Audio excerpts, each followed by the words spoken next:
Smite and any crowd control now breaks Rift Scuttle shield before applying damage. Ooh, that's really nice. That's really nice. Now, whoa. That's actually fucking nice. Holy shit, man.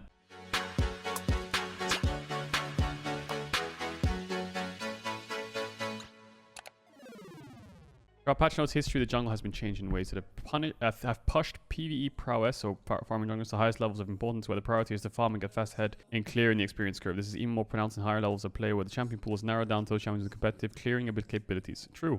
Okay. To address this, we're relaxing camp timers to allow more leniency of pathing through the jungle. Because camp timers right now are 2 minutes. That's why it's a full clear meta, because the camps respawn.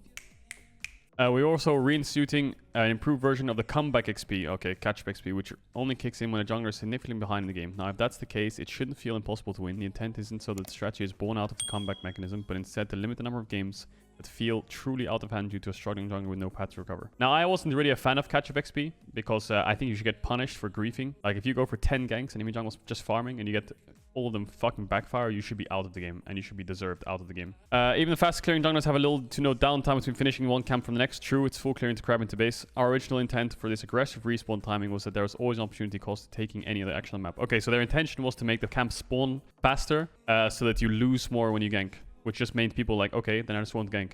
Pace reducing jungler's presence in lanes in the very early game. Problems, yeah, like if you have to push out the lane as a jungler right now, it's just fucking annoying, waste of time. Junglers never feel like they finish farming, almost like a game is telling them they're failing on optimizing their clears and windows to set up exciting ganks for far through in between. As a result, we're partially walking back camp timer respawns from last year's preseason. In addition, we're also matching camp indicators to how players intuitively play around them, but you aren't constantly stressed about being everywhere at once. So camp respawn timer is now 2 minutes 15 seconds. Before the nerf, it was 2 minutes 30 seconds. That's when jungle was like in a weird lull state between tanks, because it was melee champ based carries like Camille, Renekton, and tank junglers had really good optimization in items with Cinderhook, and then 2 minutes 30 just gave you loads of time to just look for ganks, start drakes, push out lanes, and it was more of a dog roll. So now they found a balance between farming junglers at 2 minutes and ganking / tank junglers at 2 minutes 30 that actually can impact lanes, which is cool. Camp glowing respawn indicators 10 seconds before camp spawns. Now, you use the time camps the jungler, like for example 2:30, Raptor respawn, Krug respawn, all that shit. Everything used to be 2 minutes 30 timers, and you would actually time your camps. Like you used to time enemy Raptor camps in like Season 6, but Season 7, but you don't do that anymore. Setting a jungler behind is usually considered a team effort of counter-ganking. Blocking of access to buffs and controlling vision, not just enemy jungle. Jungler clearing faster or counter-strong. This is combined with the unforgiving pathing optimization due to the aggressive 2-minute respawn timers lead to clears where junglers fall behind, stay behind. In lane, losing a turret means you're farming close to the safety of your base, and enemies have to extend into your half of the map to fight you, but the jungle works counter that. True. The turret going down makes exactly, so when mid tier 1 or bot tier 1 falls, the jungle of that side gets affected, right? So if your bot lane takes bot tier 1 and they swap and they have top push, it means that your top side's gone and you can ward up your bot side, because enemy top laner can go bot and push out bots, right? But it does mean that they're very vulnerable, which is true. We don't expect most players to run into this comeback experience except in the middle of the most dire circumstances. When a jungler is at least 2 levels below the average level of all players in the game, they get increased XP from 50 XP more per level below the average level of all the players in the game.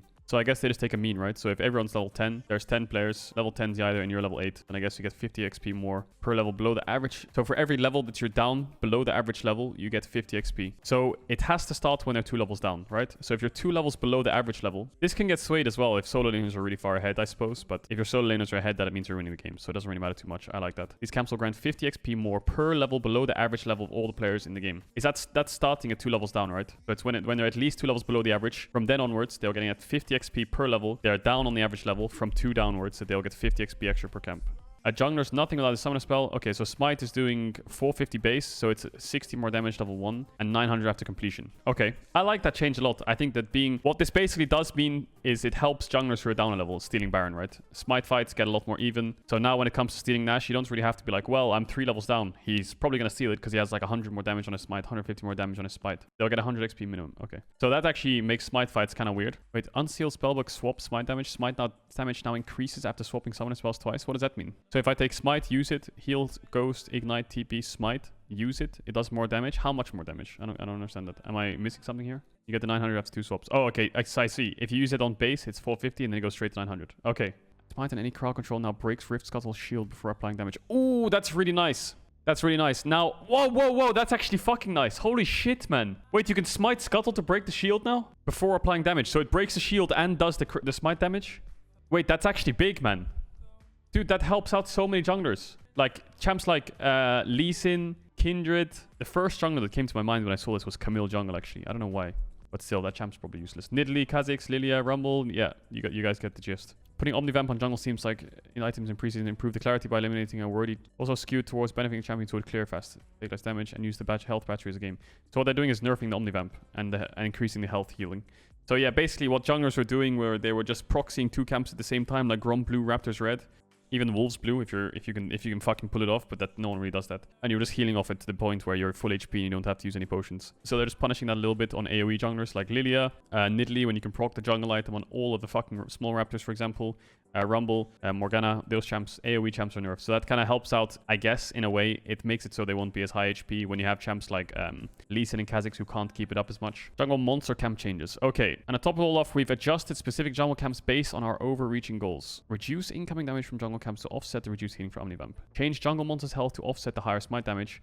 And change gold values to offset income lost by spawn timers. Okay, so basically what they're doing is they're fine-tuning the gold, XP, and damage that the camps do based on the smite damage base increase, the increase in camp spawn time, because it's an extra 15 seconds, so I guess an extra 15 seconds worth of gold and XP, right? And extra damage and health that they should have, right? Well, okay, it doesn't include XP, so it's just gold. It doesn't say XP, right? So the blue, all of the jungle camps are going to do more damage, or less damage, looks like. Less damage. Yeah, everything's doing less damage. Apart from level 1, it's almost the same level 1. It just scales more into the late game. Actually, Mini Krugs, that's nice. They've halved its damage. Oh my god. So they've increased the health, made them do less damage to compensate for the lack of Omnivamp. And they've increased the gold to compensate for the respawn timers. So what they've done here is you had one point of jungle, which was 2-minute 30 respawn timers. With catch-up XP. And then you had one with no catch-up XP and 2-minute respawn timers. What they've basically done is they've gone straight in the middle. They made it so there is some catch-up XP from the one hand, but there's also lower respawn timers with more gold value, right? They've done a little bit of fine-tuning to nerf Omnivamp a tiny bit, to increase smite damage for the 50-50s when your jungler's behind. And they've made it so this is actually a really nice QOL buff to junglers, right? This is really nice to non-CC junglers in the early game. So that's actually a really nice... I think this is biggest initial thoughts. Really nice QOL buff for jungle. That shakes up the meta a lot because now you have an in-between. So I think this is definitely the first time where we saw 2 extremes of jungle, or 2 different versions of jungle, and we're like bang smack in the middle now, right? So champions like the fast clearers are hurt because of the Omnivamp, but they're also helped out by the smite, right? Which could get stolen, obviously, if the jungler's there. So now smite won't be used on camps anymore, most likely, I think. But I think first smite can be used. Second smite will always be used on scuttle. This is not game-changing. You have to understand this is not game-changing.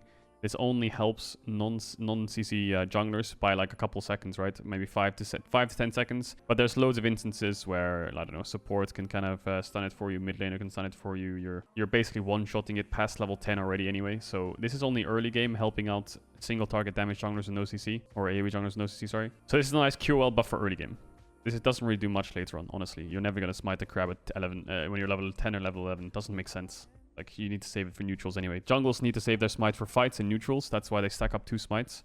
So this won't be used later on in the game. It's only going to be used level 1 to 7, probably. QL buff, nerfed Omnivamp. General buff to junglers who can't sit there and power farm. So instantly champions that benefit from this are champions like Volibear. Gragas is actually slightly benefited by this. You know, tanks, Sejuani, slow clearing junglers that can't keep up with farming junglers, but are also very useful and can do early drakes. And it also doesn't hurt champions like Nidalee too much, right? It doesn't hurt Nidalee too much. It doesn't hurt farming junglers too much. So it's like a tiny blow to farming junglers and a tiny buff for tanks and single target damage carries like Lee Sin. For example, Lee Sin, Xin Zhao, these champions, Kindred, those 3 champions that farm up against the current power farming junglers will just match up better. And the biggest thing that you're saving here is time.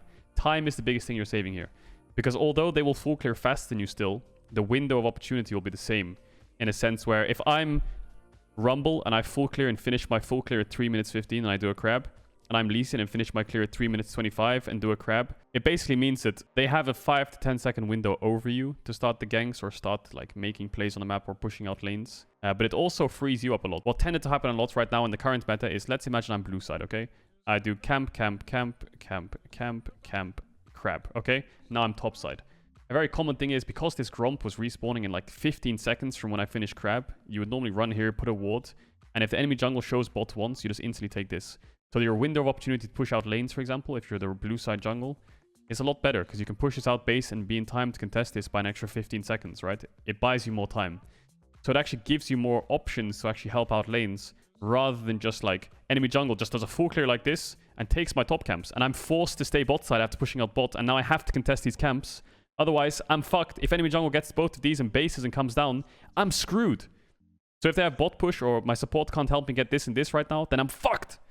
So it just really opens up your window of opportunity of just helping out lanes a little bit more by 15 seconds. You just bought yourself more time to stay on the map. So the farming junglers basically have to base or make a play on the side that they're on and keep up their tempo. But then if they do that, then they're back bot side.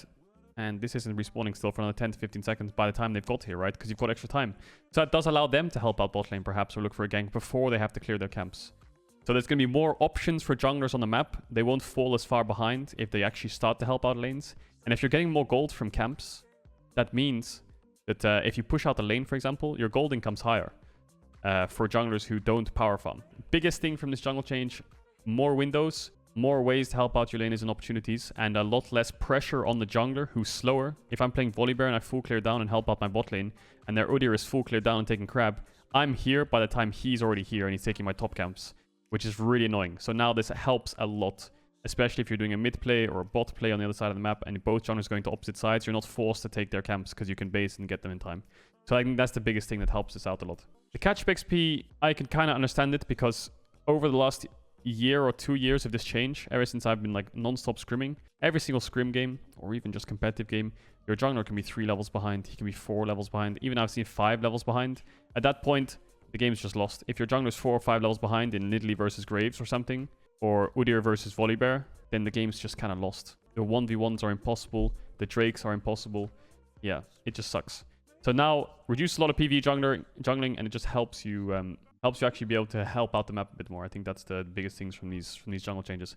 I like them a lot, actually. I don't know how I'm going to feel with them. I'll have to wait. It'll take a lot of getting used to instead of just full clearing and basing or full clearing and taking his top camps, for example. But jungle can't get punished as hard, and he can come back easier. This is a QOL buff to early game, and this is a QOL buff for teams who are behind who want a 50-50 smites. Apart from that, the rest is... This doesn't really do much, I think. This doesn't do much. This is not really a good thing to look at, because a good jungler will always kite his camps, and worst case, you have a refillable anyway, which you don't really even use these days. There's junglers who start with fucking jungle item and a pink ward, you know? Like, this doesn't do anything. The health of jungle doesn't matter, so this is useless. Not much to read into. You should just be able to kite your camps properly anyway. That's my read on the jungle changes right now.